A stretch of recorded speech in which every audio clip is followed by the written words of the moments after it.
Hasan Basriyning oldilariga bir kishi keldi. "Ey imom," dedi, "meni bitta qizim bor.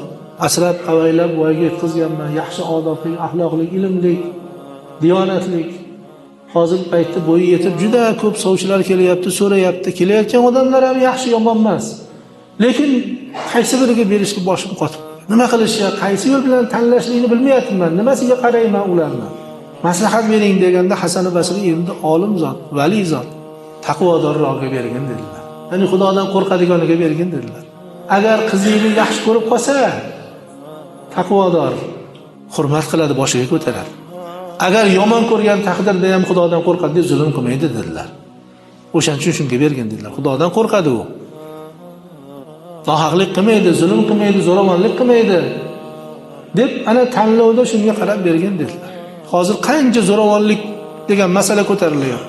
To'r devorning orasiga kirgandan keyin na otasi ham, na onasi ham uni himoya qila olmaydi. Ha desa, "Meni xotinim" deydi. Qolgan to'yga soladi. Chunki o'sha yerda taqvo bo'lmasa shunday bo'ladi.